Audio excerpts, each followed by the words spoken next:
So here's a review for a show I thought I'd never talk about, The Legend of Vox Machina, which is on Amazon Prime Video right now, and is based on the D&D campaign which ran on YouTube by a channel called Critical Role. I'll talk more about that stuff a little bit later, but essentially in this story you follow a group of mercenaries or a bunch of misfits who are constantly getting drunk and doing stupid shit all the time, and they've essentially been brought together to take on a threat that is coming to the kingdom that they're in, and hopefully take it down. Although they are pretty much the last hope when it comes to stuff like this, because, like I said, they're misfits. So what could they possibly have to offer? Originally started as a D&D campaign, like I said, eventually the idea to adapt this into an animated show came up a while later, and there was a Kickstarter campaign that was done.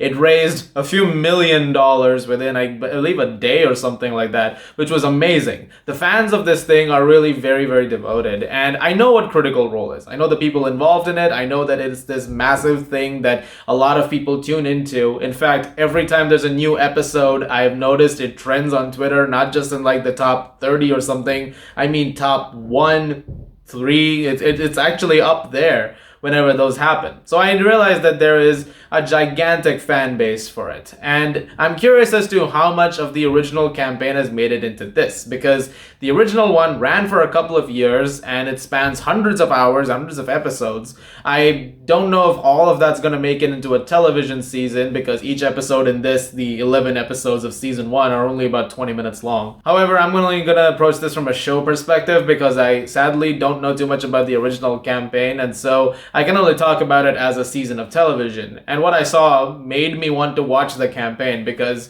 this is some beautiful storytelling. I really, really loved this show. This is a damn good season, beautifully animated, and not for kids. I was actually kind of surprised at just how violent this is. It's rated TVMA, but my god, it's like, oh god, it's not a kid's show at all.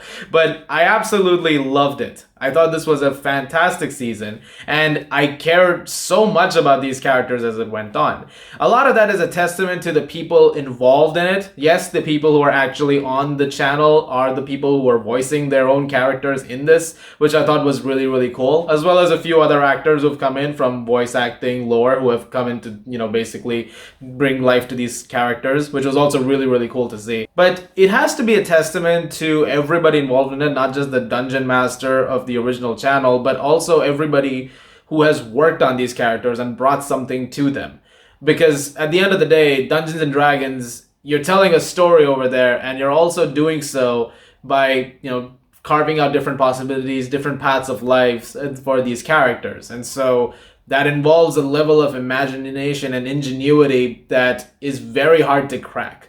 So really, at the end of the day, I have to give props to all the actors and the writers and everyone who have brought these characters to life so, so well. And then the scripts that have been adapted from that into these episodes reflect that beautifully. Everybody over here really does a great job. There's some really fantastic work, and I gotta go to the animation because it is exquisite. There are some spectacularly done sequences, especially towards the ending when you see a lot more magical powers on display. Then things get a little more colorful and very exciting, and I really loved how this thing progresses. There was never a dull moment throughout the entire season. There was never a point where I was checking my watch. In fact, you can watch this entire thing in one straight go and it feels like only a few minutes, even though it's still going to be a few hours because of, 11 episodes. But it's beautifully paced, it's fast, it's exciting, it's hilarious, by the way. Everybody in there is constantly cracking jokes, and pretty much all of them landed, which is a rare feat also. How often do you watch something and every joke works? That's a rarity, and it did. It actually did. I was chuckling quite often. There's also a character named Scanlan who sings a lot, and some of those songs were very catchy. So yeah, there was a great moment in episode 7 or something, I believe, where it's all about that, and it was really well done. There are subplots as well which don't feel unnecessary. Something that often comes up when you're talking about seasons of television shows is, what if the story diverts to something else? In this case, we follow one character who is named Pike, I believe, and she's on her own arc at one point in time, and then that goes on for a while. So we kind of deviate from the main story that's going on for a second to follow what's going on over there. But it never loses us. Like, we're still invested in what's going on over there, and it doesn't feel like it drags at any point. So the investments that are done as a result of that, again, going back to the way the show has been constructed, they're all really, really well done. And the progression that you make along the way with these characters as they go through their ups and downs in terms of emotional breakthroughs, in terms of things that they're dealing with. There's one character who is dealing with a lot of things that have happened in his past. And so throughout the entire season, you see this dark presence in him constantly grow to a point where it's starting to get unleashed in some very volatile ways. And when you're seeing that happen, it's very riveting stuff. You want these people to get out of these situations, and you also want this character to find some kind of catharsis, even though the world is just not making it easy to make that happen. But then that is the beauty of something like Dungeons and Dragons. You can tell that story in a very effective way. And again, it's just the craft on display. We have to praise this thing over and over again because it's damn good stuff.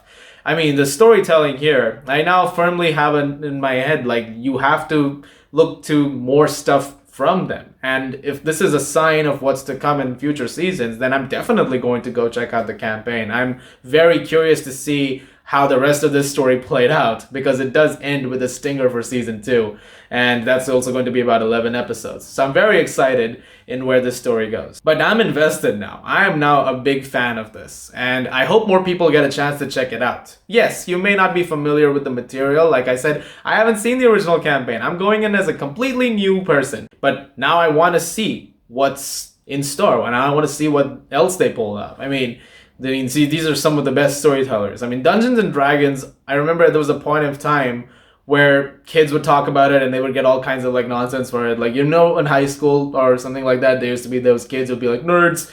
And now you look at it, some of the best storytellers that we get are from that game. Something that the game does really well is develop your skills in telling these stories and developing characters, strengthening your love for creativity. The fact that Dungeons and Dragons can do that, and it does it to this extent, this show in itself is a testament to that, as to how amazing it can be in order to, enhance your skills or to, increase the level of confidence within you. And all of those traits, all of what I've just said, are reflected in the show itself, in these characters.